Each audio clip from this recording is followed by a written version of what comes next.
Welcome to Talk Art. I'm Sally Rain, and I'll be your host as we delve into the world of the artist and the art that's all around us. Talk Art is sponsored by the Silicon Valley Open Studios. During the first 3 weekends in May, hundreds of local artists open our studios to the public. For more information, you can go to the website svos.org. Our guest, Jeannine Calcagno, has been a producing studio potter for over 45 years, and she works with colored slips to decorate her work in a floral Asian tradition. And she's here to demonstrate her techniques. So welcome, Jeannine. Hi, glad to be here, Sally. Excellent. So tell us a little bit about your background. How did you become a potter? I hadn't planned on it. I took a lot of art classes in high school, and when I went to college, I kind of got stuck in a clay class, but it stuck to me, I guess. And so I've really been enjoying working with clay. I like working with my hands, and I like nature a lot, so it was a real fit. Well, excellent. So you've been working for many years. Have you learned from other artists?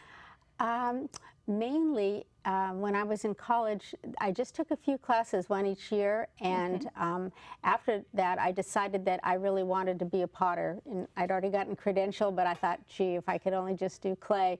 So I worked in a production studio with some people, and then later when I moved to set up a household, I decided to stop teaching and set up a studio.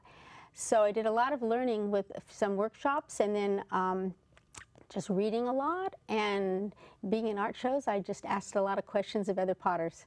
Excellent. So tell us a little bit about your influences.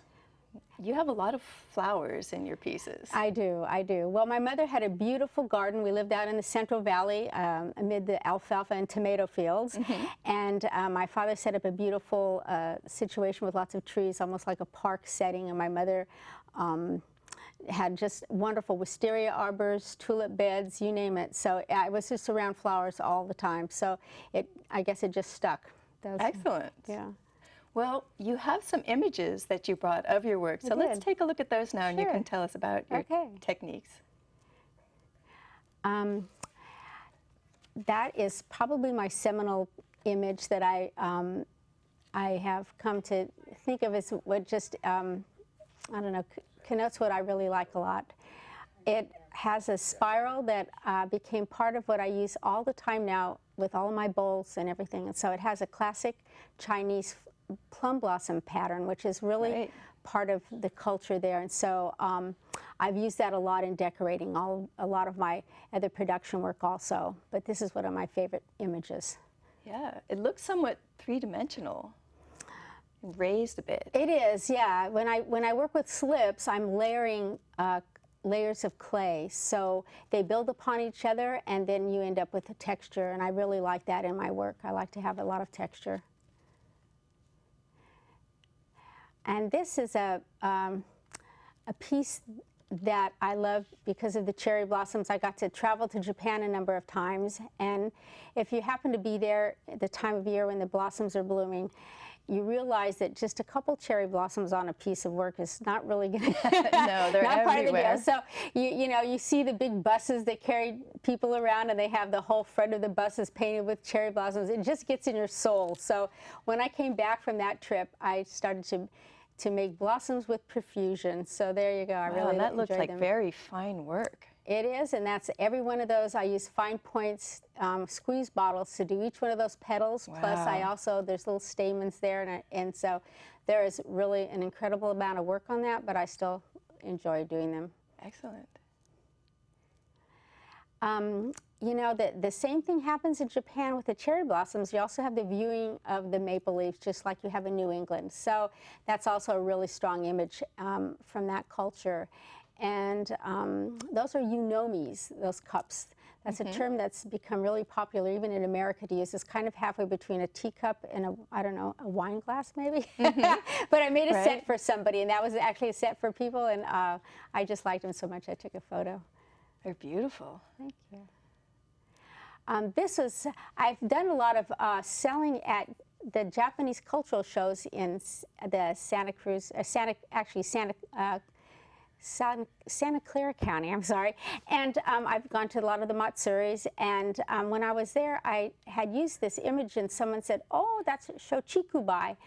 And when I looked that up, I just Googled it, and I found out it also is used in the Chinese culture. So it's the grouping of plum blossoms and bamboo. And usually it's a evergreen, and I use redwood because I'm a California redwood person. So you came up with that pattern, and then someone said, "Oh, it reminds them of a different tradition?" I had seen it in Chinese, but I had seen it in books in books that reference Chinese symbolism, and I didn't really know it had a real focus in Japanese culture. And if you go to at the beginning of the year, sometimes people will put a branch of each of those at the front door and bundle them, and they're kind of considered new beginnings or the start of the new year. Oh. So you'll see that a lot of times at the beginning of the year, and sometimes I make pieces like that for wedding presents because I think that symbolizes the new beginnings.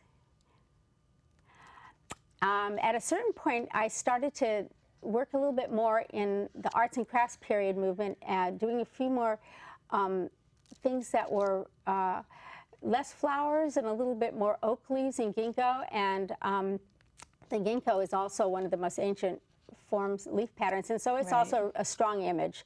And I just love the fall color. So I have a ginkgo tree in my yard. Oh, nice. And when they all fall, I leave them on the lawn just so they decorate the whole backyard. I like the different shades of yellow in that. That's not easy to get with glazes. No, it's actually coloring in the slip, but you're right. And I used to think that was just too intense, but that actually is the exact color of the darkest part of the ginkgo. So yeah, it's a real striking image. And when you see them, the whole tree line street with ginkgo leaves in the fall, it's really an amazing thing to see. So I like that image a lot.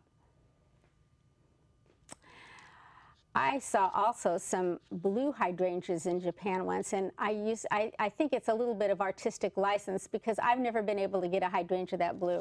But it has to do with the soil. I hear that, and I've tried making that work for me. But I just love the cobalt and the richness of the colors. So that's become a real favorite image also for me to use. I think roses, my mother was a serious gardener, rose gardener, and she had, I don't know, at least 40 or 50 rose bushes and tree roses all over the yard when I was growing up. And so that's also a strong image. And I think if you look at it culturally, it's really considered a flower of romance. You know, everybody can kind of think about that. And so I use that. I like the old rose, the single roses to decorate with. And I love the shapes of your pieces too. That's a really long, tall, elongated shape, isn't it? I poured through a lot of books. I have to say, I hadn't really learned about the arts and crafts period of American art pottery. And so I did a lot of self-educating and just bought a lot of books. I have a huge library. And so a lot of it is imagery and just seeing a lot of the classical shapes that are used in both Asian pottery and ancient pottery, but also a lot of the forms that were done during that arts and craft period. So that's one of them. Dogwoods are really also a strong image I think in the East Coast even more. So I get a lot of people asking me to do dogwoods, and I like that pattern a lot. And finally, I have a fuchsia.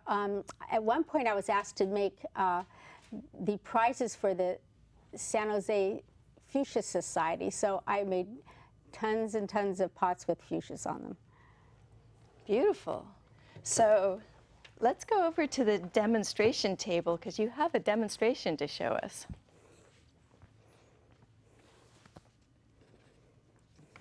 So what do you have?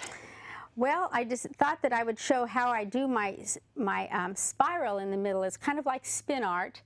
And the whole trick, I've thrown the piece with the iron-bearing stoneware, so it's a dark color. And then I have liquid. This slip is actually just liquid clay. So the consistency is always germane to how it works. And I'm going to add a little water to this, and then I'm going to show you how I do the spiral for the interior of those plates that you've seen. Usually I would have my potter's wheel. It's a little bit easier than doing this with the banding wheel, but I think you'll still be able to get the idea. So you're painting actual clay onto the clay. That I am. I'll go this direction. I lay down a layer of it, and then in order to get the spiral, I put a nice thick dollop on the middle.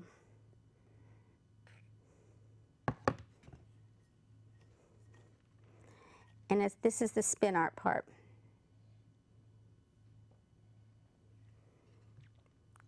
Can you see that? Cool. So this is how, I'll set this aside.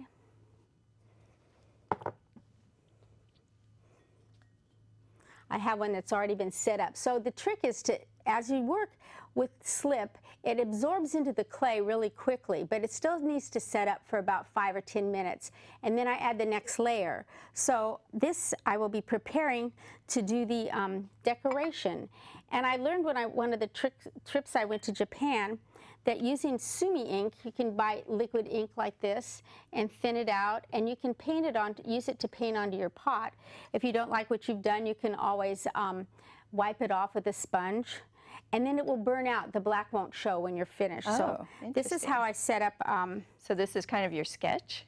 I do. I sketch, and it's really a super way to do it. I found. I used to try to do it with I don't know, pencils and things like that, but they would leave a mark. So you start out and you don't always follow the lines, but I do get just the basic kind of idea of how I'm going to do it.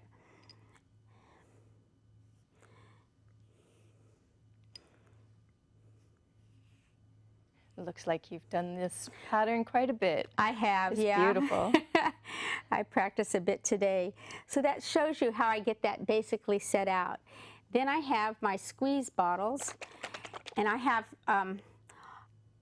all of my slips that I start out with a big bucket of white slip in my studio, and then I use colorants, things like copper and natural oxides like copper and cobalt, iron oxide, rutile, and also you can buy manufactured powdered colorants also, and these are just small packets, but they're powdered, and you can use them just like any kind of paint. So you can mix your blue cobalt with a yellow commercial stain and come out with blue and yellow making green, or you can start out with copper and add a little bit of blue to it, cobalt, and get a blue-green. So there's all those variants, and so I mix them just like you mix paints. Sometimes the colorants were different if you go to a high or low temperature, but a lot of it just has to do with experimenting with your glazes. Every studio is a little bit different. Everybody's materials are different. Everybody's kiln work's different.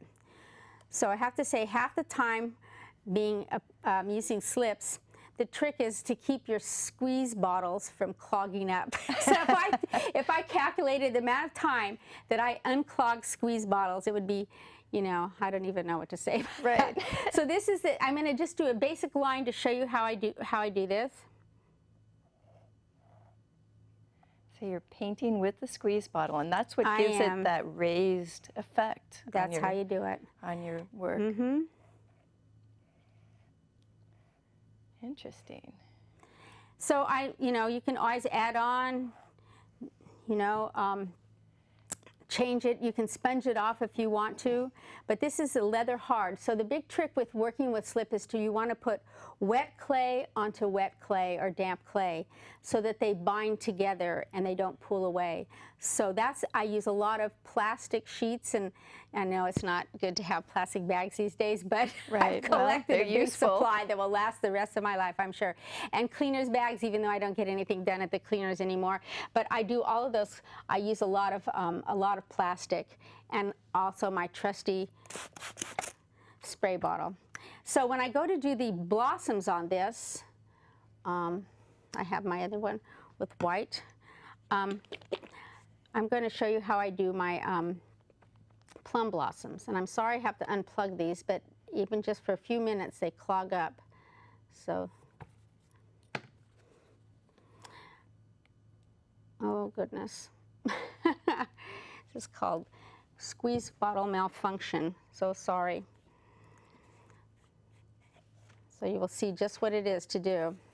So this is part of your process. I have to say, every artist has something like this that they deal with. I have to say it's frustrating, but they set up in just 5 minutes sometimes, and you just have to go back and forth. So I didn't set out yet where I'm going to put my blossoms, but I will do that. One maybe right here. Cool.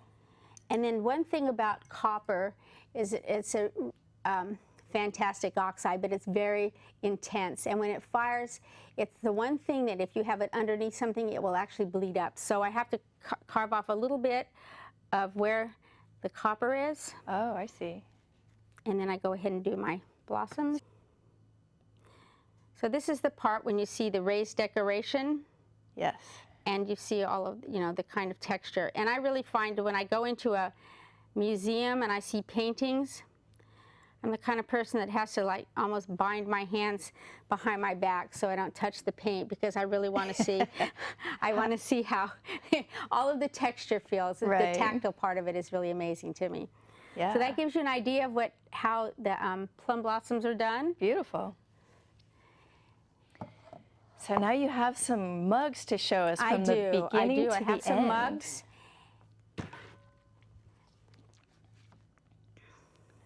So what are you going to show us on those? So this will show the whole process from beginning to end. So in my studio, I had everything at one stage of the process. So I had thrown these yesterday, added the handles, trimmed them, and they're all ready to go. Now the thing with the interior of the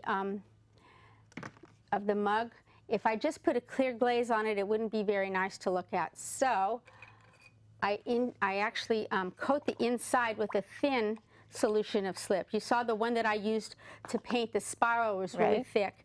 And this is a thin solution. And with all the mugs, I actually pour it in the interior. And then just pour it out. And I pour it out. Coats the whole inside. Beautiful.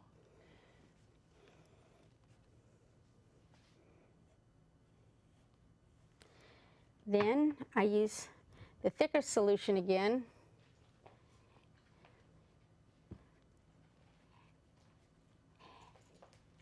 And because when you're drinking from a mug, you want to be able to have a nice surface that you drink from. You don't want to have the raw clay. Right. I want to be able to have glaze go, you know, the whole decoration go on the top. So I start with a base pattern again, and I use this brush. This is called a hake brush. It's a very traditional Japanese kind of brush, and you can put on nice solutions of clay. So it's good for painting thicker substances. So you see how that is. I've done that on this piece here, so you can see. Yes. Then I would have another tub of the blue, and I would dip this part, the handle, into a tub of blue. So my studio has many, many tubs of clay all over the place. Yes, and colored slip. It is, all kinds of colored slip. I was in the earthquake in '87, and those things fell onto the ground. Oh, no. And I had a big mess because you thought that the lids would stay on, but not quite so good. So now this one is ready. It has the handle done, and this one is ready to go ahead and do the decoration. So I can show you how that's done, and I block it out again. I'm going to do the hydrangea pattern, and I decide where the leaves are going to be, basically. That's always how I start. I start out with the leaves first, and then I usually do the flowers after. So do you paint the whole leaf and then paint the flowers? Or I do. You go, okay. Yes. So I have many tubs of different colors of green. This has kind of a yellow, it has some yellow in the copper. This one has some cobalt on the copper, so it's blue-green. Okay. And this is... Do you need to let it set in between doing the leaves and the flowers? I do. So I'm just going to I'm going to block the leaves down so you see how that looks. And it takes more than just one coat to do it. And it goes pretty quick. I mean, it sets up fairly fast, so I can show you each of the leaves and how I do that. So I have smaller hake brushes. I have many a hake brush in my studio. And then this one I want to be a darker leaf. And this side. So how many layers would you paint to make till the leaves are finished? Usually about 3. So I'll go back to this one. Oh, so you can do it that quickly? Yeah, it sets up pretty good. quick. Yeah, it does. when I go to do the detail on it, I need to let it dry a little bit more. Okay, but not completely. But you can see how quickly that goes on. Yeah. Well, let's move on to the Sure. flowers. I want to see you want that to see how the type flowers of go on? details. Sure. Well, the Sure. next step of the way that you're going to will. show us.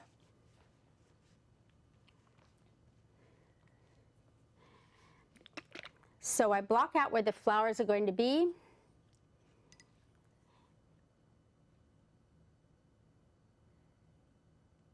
And I always, one thing that I learned in Japan that I really liked, I pick up a lot of tricks. I, steal ideas from everywhere. And one of the things that I really loved about their work is they always have something on the inside. So they have a lot of decoration that works in and out. Okay. So that's part of the deal for me. So I would have a little bit in the inside and then some on the outside. So what's the next step in your process? The next step, after I have all the leaves done, then the pot is dried, and I just let it sit on the shelf and dry. So this piece is what they call bone dry, and it's very fragile at this point, because if something like this, when it's still damp, you can fuss with it, but when it's bone dry, Right. if I knock something off, or if it gets damp, it will reconstitute to clay and just fall apart. Oh, so I have okay. to be really careful with things that are bone dry, but at this point, once they're fully dry, I put them into a kiln, and and you can set them inside of each other, things next to each other, they don't stick, and I do what's called a bisque firing, and that's a partial firing in order to get the pot so that it is able to accept glaze. And this is a bisque pot. Okay. It's still absorbent though, so it's not, you couldn't drink out of it or anything like that. This is what low temperature pots like your terracotta that you grow plants in are like that. Okay. So I have, And so you said they don't stick together in the kiln. Is that because it's not glazed? It's yeah, slipped? because it's not glazed yet. Oh. So now I'm going to use a liquid wax, and you can purchase wax that's like that's a liquid form. And Interesting. can be painted on. And what is the wax for? The wax is to secure all the area that I want to have stay. Oops, wrong place. Stay. I want to save for not to have any glaze on it. That's what I'm trying to say here. I put wax all the areas that I want to have unglazed, so that when I dip this into glaze, it will just slough right off of those areas. So whenever I have even the pieces that are like this, any piece that you see, okay. wherever there's just raw clay, exposed clay, Yes. I had to wax it. So that can be sometimes the most, for me, that's one of the more tedious parts of it, but kind of meditative. So you wax that whole area, and then when that's all done, I dip the whole thing into a clear glaze.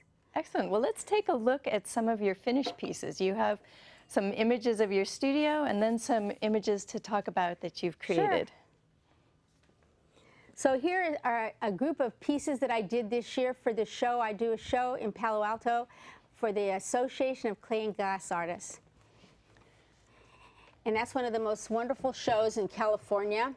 And so I did all the raw pieces, and here you see where I'm decorating. And one of the things about doing big pieces, I try to make sure that each area that you look at the pot from every direction around has a nice view. So that takes a little bit of time with especially big pieces. So you see all the tubs and things. And here's where I've got all of those wax. So all that area that you see that looks kind of orange, I've taken wax, even around the wisteria with a little brush, the whole thing. So those are all been waxed and left. The colored area is ready for glaze. And then I have a big tub of liquid glaze, and it's just a clear. So the clear is just there to give a gloss to the clay. I dip them in, and that's what they look like. You can see where all the areas the with white wax. turns clear. The wax will illuminate and be clear. And there you go. Those are the same pieces and what they look like. And so you can see how the color shows through.